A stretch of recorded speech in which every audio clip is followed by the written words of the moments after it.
बिस्मिल्लाहिर्रहमानिर्रहीम। अस्सलाम वालेकुम डी स्टूडेंट। आज हमारा टॉपिक है वो किसके बारे में है? About the chemical formula. What is chemical formula? पहले इसकी डिफिनीशन पढ़ लेते हैं। क्या होता है? Representation of A compound. Representation किसे कहते हैं? ज़ाहिर करना। रिप्रेजेंटेशन ऑफ ए कंपाउंड, किसी कंपाउंड को जब आप रिप्रेजेंट करेंगे with the help of symbol of elements की सिंबल ऑफ एलिमेंट्स। जब आप किसी भी कंपाउंड को एलिमेंट्स की सिंबल के लिहाज से रिप्रेजेंट करेंगे उसको क्या कहते हैं? केमिकल फार्मूला कहते हैं। देखें, आपने पढ़ा था कि मैटर बेसिकली 3 फॉर्म में पाया जाता है। मैटर या तो क्या होता है? एलिमेंट होता है। मैटर या तो फिर वो किस फॉर्म में होता है? कंपाउंड की फॉर्म में होता है, या फिर वो किस फॉर्म में होता है? मिक्सचर की फॉर्म में। और हमने पढ़ा था जो आपका एलिमेंट होता है उसको रिप्रेजेंट किया जाता है सिंबल से, और सिंबल के भी आपको रूल बताए थे।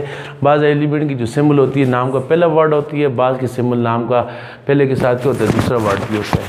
तो एलिमेंट को किस ज़ाहिर किया जाता है? सिंबल से ज़ाहिर किया जाता है। और जो कंपाउंड होता है, जब कंपाउंड क्या होता है? कंपाउंड क्या देखिए इसको, जब 2 या 2 से ज़्यादा एलिमेंट्स केमिकल तरीके से मिलते हैं तो वो जब एलिमेंट्स केमिकल तरीके से मिलते हैं तो वो क्या कहलाते हैं? एलिमेंट। जब वो किस तरीके से मिलते हैं? फिजिकल तरीके से मिलते हैं, उसको आप क्या कहते हैं? मिक्सचर कहते हैं। क्या कहते हैं? मिक्सचर। तो डी स्टूडेंट, मैटर आगे बाद 3 फॉर्म में पाया जाता है। मैटर या तो एलिमेंट्स की फॉर्म में होता है, या फिर वो कंपाउंड की फॉर्म में होता है, या फिर वो किस फॉर्म में होता है? मिक्सचर की फॉर्म में होता है। अगर आपका जो मैटर है वो एलिमेंट की फॉर्म में, उसको किससे ज़ाहिर करेंगे? सिंबल से। और अगर वो कंपाउंड की फॉर्म में, उसको किससे ज़ाहिर करेंगे? केमिकल फार्मूला से ज़ाहिर करेंगे।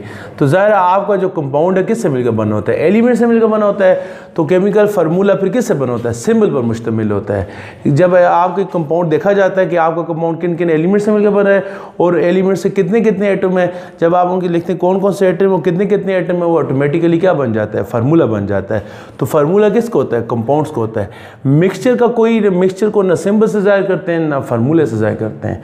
तो जो पहले आपको फार्मूला समझने से पहले आपको पता होना चाहिए कंपाउंड किसे कहते हैं। जब 2 या 2 से ज़्यादा एलिमेंट जब वो केमिकल तरीके से मिलते हैं, 2 या 2 से ज़्यादा एलिमेंट केमिकल तरीके से मिलते हैं तो उसको क्या कहते हैं? कंपाउंड कहते हैं। और कंपाउंड किस ज़ाहिर करते हैं? केमिकल फार्मूला ज़ाहिर करते हैं। केमिकल फार्मूला किस पर मुश्तमिल होता है? एटम्स की सिंबल पर क्या होता है? मुश्तमिल होता है। फॉर एग्जाम्पल आपको दिया जाता है क्या चीज़? वाटर क्या एक कंपाउंड है। हमने पढ़ा कि वाटर कंपाउंड है, और वाटर किससे मिलकर बना हुआ है? 2 एलिमेंट से मिलकर बना हुआ है। कौन कौन से 2 एलिमेंट्स है वाटर में? एक हाइड्रोजन है और एक क्या? ऑक्सीजन है। तो फार्मूला कैसे बनता है? देखा जाता है इसमें कौन कौन से एलिमेंट्स हैं। तो वाटर का एनालिसिस किया। आपने पढ़ा केमिस्ट्री की ब्रांच, उसका नाम क्या है? Analytical chemistry. इसमें एनालिसिस करते हैं। वाटर का एनालिसिस किया तो पता चला वाटर जो है उसके अंदर क्या है? वाटर एक कंपाउंड है और इसके अंदर 2 एलिमेंट्स हैं, एक हाइड्रोजन है और एक क्या? ऑक्सीजन है। तो हाइड्रोजन की सिंबल लिखेंगे H और ऑक्सीजन की सिंबल क्या लिखेंगे? O। तो सिंबल होगी। उसके बाद फिर एनालिसिस से ये भी पता चलाया जाता है कि इसमें हाइड्रोजन कितने हैं, ऑक्सीजन कितने हैं। तो एनालिसिस से पता चला वाटर में जो हाइड्रोजन है वो कितने हैं? 2 हैं, और ऑक्सीजन क्या है? 1 है। तो वाटर का फार्मूला क्या हो गया? H2O। तो केमिकल फार्मूला आपको क्या है? 2 इंफॉर्मेशन देता है। एक क्या देता है कि आपका जो कंपाउंड है वो किन किन एलिमेंट से मिलकर बना है और कितने कितने से मिलकर बना है, उनके दरमियान रेशो क्या है, आपको उसके बारे में बताता है। तो केमिकल फार्मूला क्या है? केमिकल फार्मूला क्या है? जब आप कंपाउंड्स को एलिमेंट्स की सिंबल के साथ मिलाकर लिखेंगे वो क्या कहलाता है? फार्मूला कहलाता है। क्या कहलाता है? फार्मूला। आप जिस तरह बाजार से आप मेडिसन लेते हैं तो मेडिसन में आप खोल कर देखो उसके अंदर वो सारे जितनी भी मेडिसन है वो सारी किससे बनी होती हैं? वो केमिकल कंपाउंड की बनी होती है। अंदर उसका फार्मूला लिखा होता है, उसका पूरा स्ट्रक्चर ड्रा किया होता है। तो फार्मूला किसको होता है? कंपाउंड को होता है। और फार्मूला आपको क्या शो करता है कि आपका कंपाउंड किन एलिमेंट से मिलकर बना है और उसके कितने कितने एटम से मिलकर बना है। फॉर एग्जाम्पल आगे बाद दूसरी एग्जांपल आप एनालिसिस करते हैं किसका? चीनी का एनालिसिस किया। चीनी क्या चीज़ है? कंपाउंड है। और चीनी का एनालिसिस किया तो पता चला कंपाउंड किसे कहते हैं? जो केमिकल तरीके से बनता है। तो चीनी जो है ये केमिकल तरीके से मिलकर बनी हुई है, और ये अलग भी किस तरीके से होती है? केमिकल तरीके से। ये कंपाउंड की क्या पहचान है? तो इसका जब एनालिसिस किया तो पता चला चीनी 3 एलिमेंट से मिलकर बनी है। एक क्या है? कार्बन है, और दूसरा क्या है? हाइड्रोजन है, और तीसरा क्या है? ऑक्सीजन है। ये 3 एलिमेंट से मिलकर बना है। फिर ये देखा गया कि इसमें कार्बन कितने हैं? देखा गया इसमें कार्बन कितने हैं जी? 12। कार्बन की सिंबल क्या है? C। हाइड्रोजन की सिंबल क्या है? H। ऑक्सीजन की सिंबल क्या है? O। फिर मजीद एनालिसिस किया गया। मजीद एनालिसिस से पता चला कि कार्बन इसके अंदर कितने कार्बन है? 12। हाइड्रोजन कितने हैं 22 और ऑक्सीजन कितने हैं आपके पास 11 है। तो आपका जो कार्बन है इसमें आपके जो चीनी है इसमें कार्बन 12 है, हाइड्रोजन कितने हैं 22 है, ऑक्सीजन क्या 11 है। तो चीनी का फार्मूला क्या बन गया C12 H22O11। तो फार्मूला क्या होता है, फार्मूला किससे बना, ये क्या सिंबल्स है ना, किसके सिंबल, एलिमेंट्स की। कौन से एलिमेंट जो मिलकर के क्या बनाते हैं कंपाउंड्स, सारा कंपाउंड एलिमेंट से मिलकर बना है, जिस एलिमेंट से मिलकर बना उसकी सिंबल लिखें, साथ उसके एटमों की तादाद लिखेंगे, ऑटोमेटिकली क्या बन जाएगा, फार्मूला बन जाएगा। ठीक हो गया। फॉर एग्जाम्पल अच्छा केमिकल फार्मूला भी डी स्टूडेंट आगे से कितनी तरह का होता है, दो तरह का होता है। फार्मूला होता है दो तरह का होता है डी स्टूडेंट। एक फार्मूले को कहते हैं मॉलिक्यूलर फार्मूला, मॉलिक्यूलर फार्मूला, और दूसरे को कहते हैं फार्मूला यूनिट। फार्मूला दो तरह का होता है, एक का नाम क्या है मॉलिक्यूलर फार्मूला और दूसरे का नाम क्या है, फार्मूला यूनिट। ये सब पढ़ने से पहले आप नेक्स्ट चैप्टर में जाकर पढ़ेंगे कंपाउंड भी आपके पास दो तरह के होते हैं। एक वो कंपाउंड होते हैं जिनको कहते हैं हम आयनिक कंपाउंड, एक वो कंपाउंड होते हैं जिनको हम क्या कहते हैं, कोवैलेंट कंपाउंड। जो आयनिक कंपाउंड होते हैं ये किससे मिलकर बने होते हैं, आयंस के। जो कोवैलेंट कंपाउंड होते हैं ये किसके मिलकर बने होते हैं, एटम्स के। आयनिक कंपाउंड आयंस के मिलकर बने होते हैं और कोवैलेंट कंपाउंड किससे मिलकर बने होते हैं, एटम्स के। आप सोच रहे होंगे आयंस क्या चीज़ है, तो आयंस क्या चीज़ है, आपने क्या पढ़ा, मैटर किससे मिलकर बना, छोटे छोटे पार्टिकल से मिलकर बन गया, उसका नाम क्या होता है, एटम। एटम क्या करता है, बाज़ दफ़ा एटम इलेक्ट्रॉन क्या करता है, लूज़ करता है, या और एटम बाज़ दफ़ा इलेक्ट्रॉन क्या करता है, गेन करता है। अगर एटम इलेक्ट्रॉन लूज़ करेगा एटम के ऊपर क्या आ जाएगा, प्लस चार्ज, तो उसको क्या कहेंगे। और या जब एटम इलेक्ट्रॉन गेन करता है उसके ऊपर क्या आ जाता है, नेगेटिव चार्ज। जब एटम के ऊपर पॉजिटिव या नेगेटिव चार्ज आ जाए फिर एटम को क्या कहते हैं, एटम को फिर क्या कहते हैं, आयन कहते हैं। तो आयन किसे कहते हैं, जब एटम के ऊपर प्लस या माइनस चार्ज आ जाए उस एटम को क्या कहते हैं, आयन कहते हैं। और आयन दो तरह के होते हैं, एक पॉजिटिव आयन, एक क्या होते हैं, नेगेटिव आयन। पॉजिटिव आयन का स्पेशल नाम क्या है, कैटायन, और नेगेटिव आयन का जो स्पेशल नाम वो क्या है, एनायन। क्या है, एनायन। आयंस भी कितने तरह के होते हैं, दो तरह के। जो इलेक्ट्रॉन देने से याद रखें, जब कोई एटम इलेक्ट्रॉन देते हैं ना, आपकी कोई बंदा सखी हो किसी को पैसे देते हैं सारे, उसको कहते हैं अच्छा है। इस एटम भी जो इलेक्ट्रॉन देता है वो अच्छा होता है, अच्छी चीज़ पर कौन सा चार्ज आता है, प्लस चार्ज। वो एटम जो इलेक्ट्रॉन लेते हैं, जैसा कोई डाकू किसी से पर्स वगैरह छीनता है, खींचते हैं, तो उसको सारा क्या कहते हैं, बुरा कहते हैं, उस पर कौन सा चार्ज आता है, माइनस। इससे जो एटम किसी से इलेक्ट्रॉन लेते हैं उस पर कौन सा चार्ज होता है, माइनस चार्ज होता है। ठीक हो गया। तो एटम बाज़ दफ़ा क्या बन जाता है, कैटायन बन जाता है, और बाज़ दफ़ा क्या होता है, एनायन। आयन दो तरह के होते हैं, पॉजिटिव आयन को कैटायन कहते हैं और नेगेटिव क्या कहते हैं, एनायन कहते हैं। आपको एग्जाम्पल दूँगा, आपके पास सोडियम है, सोडियम बाज़ दफ़ा इलेक्ट्रॉन लूज़ करता है। जो इलेक्ट्रॉन लूज़ करता है, माइनस करता है, उस पर कौन सा चार्ज आता है, प्लस चार्ज। तो सोडियम क्या बन गया, कैटायन। और क्लोरीन ये इलेक्ट्रॉन क्या करता है, गेन करता है। क्लोरीन पर कौन सा चार्ज आएगा, माइनस चार्ज। क्लोरीन को क्या कहेंगे, एनायन। तो बाज़ दफ़ा एटम क्या बन जाता है, कैटायन बन जाता है, बाज़ दफ़ा एटम क्या बन जाता है, एनायन बन जाता है। क्या बन जाता है, कैटायन और एनायन दोनों को मिलाकर क्या कहते हैं, आयंस।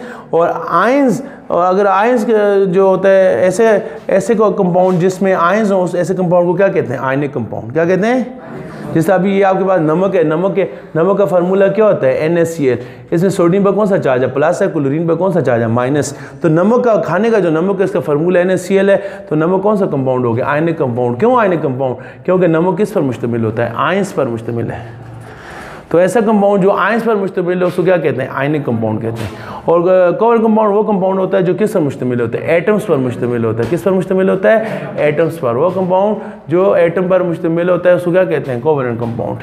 किस पर मुश्तमिल होता है, एटम्स पर मुश्तमिल होता है, उसको क्या कहते हैं, कोवैलेंट कंपाउंड। मसलन आप पानी को देखने, अभी पानी में कोई आयंस नहीं है, इसमें क्या एटम्स हैं। एटम और आयन में क्या फ़र्क है, एटम के ऊपर कोई जमा मनफी चार्ज नहीं होगा और आयन के ऊपर क्या होगा, चार्ज होगा। तो पानी का फार्मूला C2O, इसके मतलब ये क्या एटम्स हैं। यहाँ पर हाइड्रोजन भी एटम है, ऑक्सीजन भी एटम है। यहाँ पर प्लस माइनस चार्ज है, मतलब क्या, ये आयन है। क्या है, आयन है। इसी तरह आप चीनी को देखें, C12 H22O11, यहाँ किसी के ऊपर कोई चार्ज नहीं है, ये क्या है, एटम्स हैं। तो आपके कंपाउंड दो तरह के होते हैं, एक वो होते हैं जो में आयनिक कंपाउंड जो आयंस की शक्ल में होते हैं, एक कोवैलेंट कंपाउंड जो किस शक्ल में होते हैं, जो एटम्स की शक्ल में होते हैं। ठीक हो गया। तो जो कंपाउंड्स कोवैलेंट फॉर्म में कोवैलेंट होते हैं, जो एटम की शक्ल में होते हैं, उनको किससे ज़ाहिर किया जाता है, उनका कौन सा फार्मूला होता है, मॉलिक्यूलर फार्मूला। उनका क्या होता है, मॉलिक्यूलर फार्मूला। आपको बताया ना, फार्मूला दो तरह का होता है। कंपाउंड दो तरह के होंगे तो फार्मूला भी कितने होंगे, दो तरह का। कंपाउंड दो तरह के, एक होगा आयनिक, एक होगा कोवैलेंट। जो कोवैलेंट कंपाउंड है उनके फार्मूले को कहते हैं मॉलिक्यूलर फार्मूला, और जो आयनिक कंपाउंड है उनके फार्मूले को क्या कहते हैं, फार्मूला यूनिट। क्या ना कहते हैं उसको, फार्मूला यूनिट। यानी आप इस तरीके से आए, केमिकल फार्मूला दो तरह के हो गए, एक मॉलिक्यूलर फार्मूला, एक फार्मूला यूनिट। मॉलिक्यूलर फार्मूला किसका होता है? Covalent compound. जो कोवेलेंट कंपाउंड होते हैं उनका क्या होता है? Molecular formula. जो आयनिक कंपाउंड होते हैं उनका क्या होता है? फार्मूला यूनिट होता है। एक बात ये हो गई, कोवेलेंट कंपाउंड वो होते हैं जिसमें वो किस फॉर्म में होते हैं? एटम्स की फॉर्म में। और आयनिक कंपाउंड नाम से ज़्यादा वो किस फॉर्म में होते हैं? आयंस की फॉर्म में। एक बात ये हो गई। दूसरी बात क्या है? मॉलिक्यूलर फार्मूला, एक तो ये हो गया मॉलिक्यूलर फार्मूला किसके बारे में होता है? कोवेलेंट कंपाउंड को होता है जिसमें एटम्स के बारे में होता है। दूसरी बात क्या है डियर स्टूडेंट? दूसरी बात जो आपका मॉलिक्यूलर फार्मूला है ये आपको क्या बताता है? Actual number of atom, actual number of atoms, ये एटम्स की असल तादाद के बारे में बताता है। तो जो मॉलिक्यूलर फार्मूला होता है किसको होता है? कोवेलेंट कंपाउंड को होता है। और दूसरी खूबी क्या है? ये मॉलिक्यूल्स में एटम्स की असल तादाद के बारे में बताता है। और जो फार्मूला यूनिट होता है किसको होता है? आयनिक कंपाउंड को होता है। ये असल तादाद के बारे में नहीं बताता, ये किसके बारे में बताता है? रेशो के बारे में बताता है, निस्बत के बारे में बताता है। मैं आपको समझाता हूँ असल तादाद और रेशो क्या होती है। फॉर एग्जाम्पल आपकी क्लास में 30 स्टूडेंट बैठे हुए हैं, 30 स्टूडेंट। तो जो आपके पास 30 स्टूडेंट बैठे हुए हैं, 20 स्टूडेंट जो है वो क्या पढ़ रहे हैं? बायोलॉजी पढ़ते हैं ना, ठीक हो गया 9th क्लास में। और जो 10 स्टूडेंट है वो क्या पढ़ते हैं? कंप्यूटर पढ़ते हैं। तो कोई आपसे आपके क्लास टीचर से पूछते हैं कि आपकी क्लास में क्या सिस्टम है, कंप्यूटर बायो का क्या सिस्टम है, तो आपको क्लास टीचर दो तरीके से बता सकते हैं। एक ये भी बता सकते हैं कि 2 ऐसे जो हैं वो किसके हैं? बायोलॉजी वालों के हैं। और एक ऐसा क्या हो गया? केमिस्ट्री वालों के होंगे। 20 जो हो गए 2 ऐसे हो गए, 10 जो हो गए 1 ऐसे हो गए। एक तो ये हो गया कि 2 ऐसे उसके हैं, 2 ऐसे बायो के हैं और एक ऐसा क्या है? कंप्यूटर के। ये क्या बताइए? उसने रेशो बताई है, असल तादाद नहीं बताई। अभी असल तादाद का जो पूछने वाला है उसको नहीं पता चलेगा, सिर्फ उसने रेशो बताया जी हमारे स्कूल में 2:1 है। किसकी? कंप्यूटर और बायोलॉजी और कंप्यूटर की रेशो क्या है? 2:1। ये सिर्फ क्या बताती है? रेशो बताती है, पूरी मालूमात नहीं देती। लेकिन अगर वो सही तरीके से कहते हैं नहीं मुझे असल तादाद बताएं, वो कहते हैं जी 20 क्या हैं बायो वाले हैं, 10 जो हैं ये क्या हो गया? ये ओरिजिनल तादाद है। तो जो मॉलिक्यूलर फार्मूला है ये एटम्स की असल तादाद के बारे में बताता है। और जो फार्मूला यूनिट है ये असल तादाद के बारे में नहीं बताता, सिर्फ क्या बताता है? रेशो बताता है। क्या बताता है? रेशो बताता है। फॉर एग्जाम्पल देखें, हमने पढ़ा था कि क्लोरीन के 2 आइसोटोप्स हैं। कोई आपसे पूछे एक आइसोटोप की मास 35 होती है, एक की मास क्या है? 37, हमने पढ़ा था। कोई आपसे पूछे कि इनकी आपस में क्या रेशो है, तो आप कहेंगे ये किस रेशो में पाए जाते हैं? 3:1। 3:1 का मतलब है कि अगर आपके पास जितने क्लोरीन है 3 ऐसे जो हैं वो 35 वाले हैं, और एक ऐसा जो आपके रूम में अगर है तो वो कौन से वाला है? 37 वाला। 3:1 का ये मतलब है। ये क्या होगी? रेशो। कोई कहते नहीं हमें असल तादाद के बारे में बताएं, फिर आप कहेंगे 75% जो है वो ये वाला है और 25% क्या है? ये वाला है। तो जो ऊपर जो बात की है वो क्या होगी? रेशो होगी। जो नीचे बात क्या होगी वो क्या होगी? असल तादाद के बारे में। तो मॉलिक्यूलर फार्मूला ज़्यादा अच्छा हुआ या फार्मूला यूनिट अच्छा हुआ? मॉलिक्यूलर फार्मूला अच्छा है, वो मॉलिक्यूल्स की आपको असल तादाद के बारे में बताता है। लेकिन फार्मूला यूनिट आपको असल तादाद के बारे में नहीं बताता। फार्मूला यूनिट आपको जस्ट क्या बताता है? रेशो बताता है। किसके दरमियान? आयंस के दरमियान क्या बताता है? रेशो बताता है। तो डी स्टूडेंट आपके पास 2 फर्क है। फार्मूले 2 तरह के होते हैं, एक मॉलिक्यूलर फार्मूला है, एक क्या है? Formula unit. मॉलिक्यूलर फार्मूला किसको होता है? कोवेलेंट कंपाउंड का। और फार्मूला ये यूनिट किसको होता है? आयनिक कंपाउंड का। और फिर दूसरी बात क्या है? ये आपको असल तादाद के बारे में बताता है, ये जस्ट आपको क्या बताता है? रेशो के बारे में बताता है। मैं आपको एग्जांपल देता हूँ।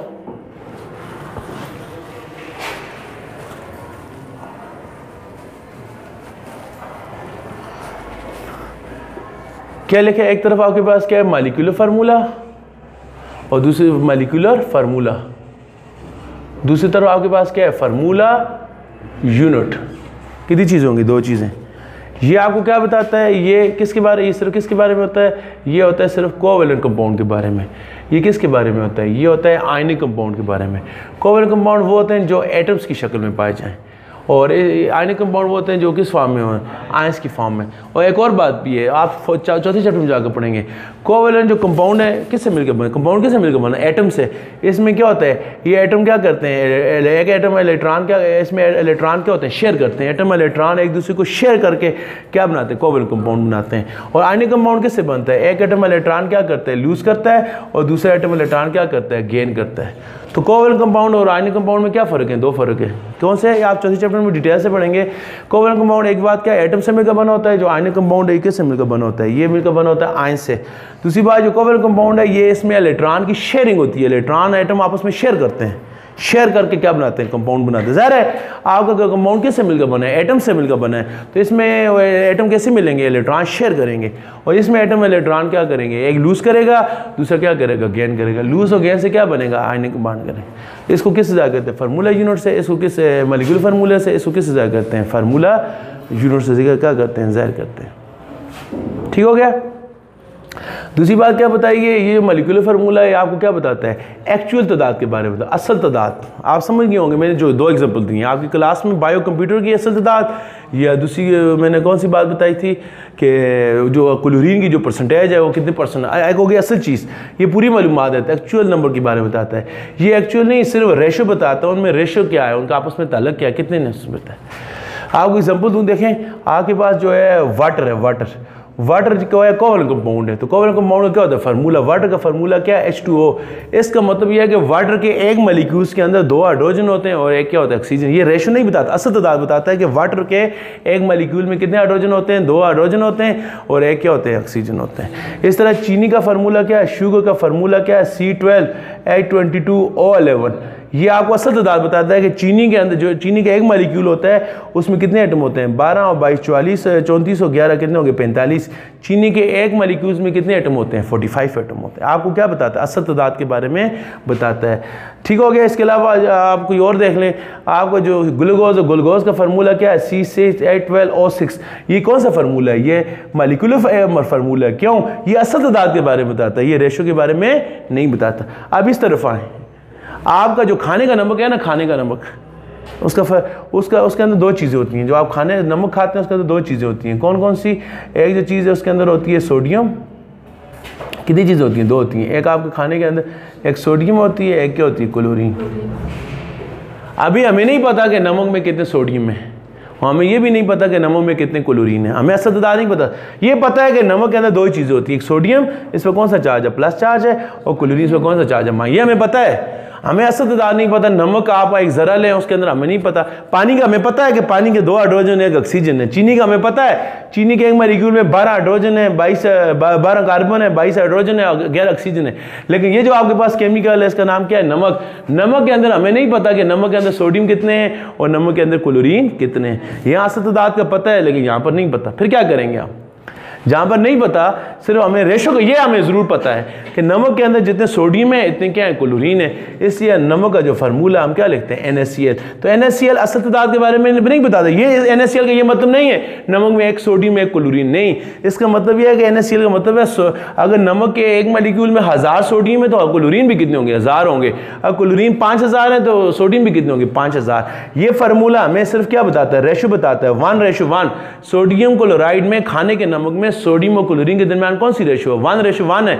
ये तादाद नहीं बता रहा, जस्ट क्या बता रहा है, रेशो बता रहा है। तो ऐसा फार्मूला जो आयंस के दरमियान रेशो के बारे में बताए उसको क्या कहते हैं, फार्मूला यूनिट कहते हैं। क्या कहते हैं, फार्मूला यूनिट कहते हैं। क्या कहते हैं, फार्मूला यूनिट कहते हैं। आई समझ। इसकी और एग्जांपल दूं, एक और केमिकल है उसका नाम है कैल्शियम क्लोराइड या कैल्शियम फ्लोराइड। ये केमिकल है, ये हमारी हड्डियाँ इसकी बनी होती हैं, हड्डियाँ और दांत इसके बने होते हैं। कैल्शियम फ्लोराइड ये केमिकल है, हमारी हड्डियाँ और दांत इसके बने हैं। अभी कैल्शियम और फ्लोराइड में हमें ये नहीं पता कि कैल्शियम कितने हैं और फ्लोराइड, यहाँ पता था पानी में हाइड्रोजन कितने, ऑक्सीजन कितने हैं, कार्बन कितने, ये हमें एक्चुअल तादाद का पता है। कैल्शियम फ्लोराइड में ये नहीं पता कैल्शियम कितने हैं, उसका स्ट्रक्चर इस तरीके से है कि उसको काउंट नहीं हो सकता। भाई बेशुमार कैल्शियम है, बेशुमार क्या है, फ्लोरीन है। तो डी स्टूडेंट, हमें नहीं पता कि इसमें कैल्शियम कितने हैं, फ्लोरीन कितने हैं, लेकिन ये ज़रूर पता है, साइंटिस्ट ने जो थोड़ा बहुत देखा है इसका स्ट्रक्चर, तो उससे पता चला कि कैल्शियम, एक कैल्शियम के साथ कितने फ्लोरीन लगे होते हैं, 2 लगे होते हैं। तो यानी इसमें कैल्शियम और फ्लोरीन की जो रेशो है वो क्या है, 1:2 है। एक कैल्शियम के साथ कितने लगे होते हैं, 2 फ्लोरीन है। तो इसका जो फार्मूला क्या है, CaF2 है। इस पर कौन सा चार्ज है, प्लस, इस पर कौन सा चार्ज है, माइनस। तो ये आपका क्या होगा, फार्मूला यूनिट। क्या हो गया, फार्मूला यूनिट। तो फार्मूला यूनिट में आपके एक हो जाता है, आयंस की फॉर्म में लिखते हैं। देखिए प्लस माइनस, ये 2, एक कैल्शियम पर +2 चार्ज है तो ये 2 फ्लोरीन पर कितना चार्ज है, -1 एक पर है, -1 किस पर है, दूसरे पर है। तो डी स्टूडेंट, ये जो फार्मूला आपको क्या बता रहा है, असल तादाद के बारे में बता रहा है। ये जो फार्मूला ये आपको असल तादाद के बारे में नहीं बता रहा, ये आपको किसके बारे में बता रहा है, रेशो के बारे में बता रहा है, निस्बत के बारे में बता रहा है। तो वो फार्मूला जो असल तादाद के बारे में बताए वो मॉलिक्यूलर फार्मूला है, जो रेशो के बारे में बताए वो कौन सा फार्मूला होता है, वो फार्मूला यूनिट होता है। ठीक हो गया। अच्छा, अभी मॉलिक्यूलर फार्मूला से रिलेटेड एक और टॉपिक है। इस मॉलिक्यूलर फार्मूला के अंदर एक और टॉपिक है, उसका नाम क्या है? Empirical formula. एम्पिरिकल फार्मूला क्या है मैं आपको बताता हूँ। एम्पिरिकल फार्मूला क्या है? आपको एग्जांपल अभी मैंने बताई थी। आपके पास क्या है? ग्लूकोज है। ग्लूकोज का फार्मूला क्या है? मॉलिक्यूलर फार्मूला क्या होता है ग्लूकोज का? C6H12O6। आप ज़रा गौर करें, इसमें कार्बन, हाइड्रोजन और ऑक्सीजन में एक बात सेम है क्या, कि ये तीनों किस पर डिवाइड हो सकते हैं? 6 पर क्या हो सकते हैं? डिवाइड। तो अगर आप इन तीनों को 6 पर डिवाइड करें तो डी स्टूडेंट 6 पर डिवाइड करें, बल्कि इस तरह करें, इसमें कार्बन 6 है, हाइड्रोजन 12 है, कार्बन कितने हैं? 6। 6 पर डिवाइड करें, इसको भी 6 को 6 पर डिवाइड करके क्या आ जाएगा? 1। C1। H 12 को 6 पर कितना आ जाएगा? 2। O कितने? 6 को 6 पर करेंगे क्या आ जाएगा? 1। क्या हो गया? C1H2O1। 1 नहीं लिखते तो क्या हो गया? CH2O। अभी है ये कौन सा फार्मूला है? ये कौन सा फार्मूला है? Molecular formula. लेकिन इसको मैंने शार्ट किया, ये शार्ट हो गया ना, है ये मॉलिक्यूलर फार्मूला है, लेकिन ये क्या हो गया? इसको मैंने शार्ट किया है। तो शार्ट किया तो ये शार्ट क्या सिर्फ उस सूरत में हो सकता है जब इनके एटम की तादाद एक कॉमन वर्ड पर क्या होगी? डिवाइड होगी। अभी तीनों 6 पर थे तो डिवाइड हो गए, ये क्या हो गया? शार्ट हो गया। अगर मॉलिक्यूलर फार्मूला मजीद शार्ट हो जाता है, इसको फिर आप क्या कहेंगे? इसको आप क्या कहेंगे? Empirical formula. क्या होता है? Empirical formula. अगर मॉलिक्यूलर फार्मूला मजीद शार्ट हो गया, अभी ये फार्मूला क्या कर रहा है? ये मॉलिक्यूलर फार्मूला ये असल तादाद के बारे में बताता है। ये वाला क्या करता है? सिर्फ रेशो बताता है। ये रेशो बता रहा है कि ग्लूकोज के अंदर कार्बन, हाइड्रोजन, ऑक्सीजन में क्या रेशो है? 1:2:1। तो ये मॉलिक्यूलर फार्मूला को मजीद शार्ट करें और उससे क्या बन जाता है? Empirical formula. मॉलिक्यूलर फार्मूला असल तादाद बताता है, लेकिन ये जो एम्पिरिकल फार्मूला असल तादाद नहीं बताता, सिर्फ क्या बताता है? रेशो के बारे में बताता है। अच्छा डी स्टूडेंट, आप कंफ्यूज नहीं होना। आप कहेंगे ये फार्मूला यूनिट भी रेशो बताता है, ये भी रेशो बताता है। फ़र्क क्या है? फार्मूला यूनिट किसको होता है? आयनिक कंपाउंड को होता है, इसमें आयंस होते हैं। ये किसको होता है? Covalent compound. एक फ़र्क। दूसरी बात है, जिस चीज़ का एम्पिरिकल फार्मूला होता है उसका मॉलिक्यूलर फार्मूला भी होगा, क्योंकि ये मॉलिक्यूलर से बनता है। लेकिन जिसका फार्मूला यूनिट होता है उसका मॉलिक्यूलर फार्मूला नहीं होता। दो फर्क हैं। क्या? फार्मूला यूनिट भी रेशो के बारे में बताता है, लेकिन आयंस के दरमियान। ये भी रेशो बताता है, लेकिन किसके दरमियान? एटम्स के दरमियान। दूसरा फर्क क्या है? ये मॉलिक्यूलर फार्मूला से नहीं बनता, ये होते ही फार्मूला यूनिट है ऐसे क्यों? लेकिन ये किससे बनता है? ये एम्पिरिकल फार्मूला किससे बनता है? मॉलिक्यूलर फार्मूला को शार्ट करते हैं तो क्या बन जाता है? एम्पिरिकल फार्मूला बन जाता है। तो एम्पिरिकल फार्मूला किसका होता है? कोवेलेंट कंपाउंड का। ये किसका होता है? आयनिक कंपाउंड का। ये किससे? मॉलिक्यूलर फार्मूला के शार्ट करने से बनता है, जबकि ये उसके शार्ट करने से नहीं बनता। ये ओवरऑल वैसे भी इतने हैं। अभी एक और एग्जाम्पल दूँ आपको। ये हाइड्रोजन पेरोक्साइड है। ये जो आजकल आप सैनिटाइज़र इस्तेमाल करते हैं, हाइड्रोजन पर सैनिटाइज़र के अंदर केमिकल डाला जाता है, उसका नाम क्या है? Hydrogen peroxide. ये मेडिकल स्टोर में मिलता भी है। ये ज़ख्म धोने के लिए इस्तेमाल होता है। ये सैनिटाइज़र में इसलिए डालते हैं कि ये ज़ख्म धोता है। हाइड्रोजन पेरोक्साइड का इसके अंदर 2 एलिमेंट है, एक हाइड्रोजन है, एक कौन? ऑक्सीजन है। हाइड्रोजन 2 है, ऑक्सीजन क्या है? 2 है। इससे कौन सा फार्मूला हो गया? Molecular formula. ये हमें असल तादाद के बारे में बताता है। ये बताता है कि हाइड्रोजन पेरोक्साइड के एक मॉलिक्यूल में 2 हाइड्रोजन है और 2 क्या है? ऑक्सीजन है। ज़ाहिर इसमें आयन तो नहीं है। आयन होते तो ये कौन सा फार्मूला होता है? एम्पिरिकल फार्मूला यूनिट हो। ये एटम्स हैं, यानी ऊपर कोई चार्ज नहीं है, ये एटम्स है। ये कौन सा फार्मूला है? मॉलिक्यूलर फार्मूला है। हमें असल तादाद के बारे में बताता है। इसको आप मजीद शार्ट कर सकते हैं। क्यों? दोनों 2 पर डिवाइड होते हैं तो क्या हो जाएगा? HO इसका कौन सा फार्मूला? ये क्या हो गया? इसका मॉलिक्यूलर फार्मूला। ये कौन सा हो गया? Empirical formula. ये आपको क्या बताता है? एक्चुअल तादाद के बारे में बताता है। ये आपको सिर्फ किसके बारे में बताता है? रेशो के बारे में। आई समझ? अच्छा, और भी शार्ट हो सकते हैं। कुछ केमिकल्स के शार्ट हो सकते हैं, लेकिन कुछ ऐसे भी हैं उसको आप शार्ट नहीं कर सकते। कैसे? एम्पिरिकल फार्मूला किसी को होता है। अभी आपका बेंजीन है, C6H6, दोनों 6 पर डिवाइड हो सकते हैं ना, तो क्या होगा? ये हो जाएगा C1H क्या हो जाएगा? 1। तो इसको ऐसे लिखेंगे CH। इसका कौन सा फार्मूला है? Molecular formula. शार्ट किया, ये क्या बन गया? Empirical formula. तो एम्पिरिकल फार्मूला जस्ट रेशो बताता है। किससे बनता है? ये मॉलिक्यूलर फार्मूला से बनता है। लेकिन कुछ केमिकल ऐसे होंगे एम्पिरिकल फार्मूला नहीं होता। मसलन आपके पास केमिकल है H2SO4। अभी ये 2 पर डिवाइड होता है, ये 2 पर डिवाइड होता है, लेकिन ये नहीं होता। इसका ये क्या है? सल्फ्यूरिक एसिड का मॉलिक्यूलर फार्मूला है। ये कांट बी शार्ट, इसको आप मजीद शार्ट नहीं कर सकते, लिहाजा इसका एम्पिरिकल फार्मूला नहीं होता। एम्पिरिकल फार्मूला उसको होगा जिसमें एटम एक खास रेशो में होंगे, एक वर्ड पर क्या हो सकते हैं? एक डिजिट पर डिवाइड हो सके, उसका क्या होता है? एम्पिरिकल फार्मूला होता है। सही है? इस तरह आपके पास है जी HNO3।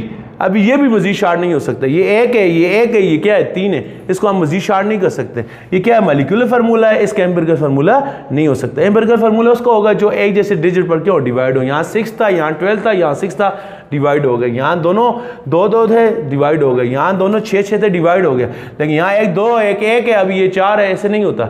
जिसको आप शार्ट कर सकते, शार्ट करेंगे तो सब क्या करेंगे, बराबर क्या करेंगे, शार्ट करेंगे, उसको क्या कहते हैं, एम्पिरिकल फार्मूला। तो जो आपके कंपाउंड होते हैं उनको किस कहते हैं, फार्मूला से। फार्मूला 2 तरह का होता है, एक होता है मॉलिक्यूलर फार्मूला जो कोवलेंट कंपाउंड का होता है, और दूसरा फार्मूला यूनिट आयनिक कंपाउंड का होता है। मॉलिक्यूलर फार्मूला आपको असल तादाद के बारे में बताता है, जो फार्मूला यूनिट होता है आपको किसके बारे में बताता है, रेशो के बारे में बताता है। फिर मॉलिक्यूलर फार्मूला को मजीद शार्ट अगर आप कर सकें, उसे एक नया फार्मूला जन्म लेता है जिसको क्या कहते हैं, एम्पिरिकल फार्मूला। एम्पिरिकल फार्मूला और फार्मूला यूनिट में क्या फ़र्क है, एम्पिरिकल फार्मूला कोवलेंट कंपाउंड का होता है और फार्मूला यूनिट किसका होता है, आयनिक का होता है। फार्मूला यूनिट आपको किसके बारे में बताता है, फार्मूला यूनिट आपको उसकी आयंस की रेशो बताता है, और जो एम्पिरिकल फार्मूला वो एटम्स की रेशो क्या करता है आपको बताता है। ये था हमारा आज का लेक्चर, वॉच करने का बहुत बहुत शुक्रिया।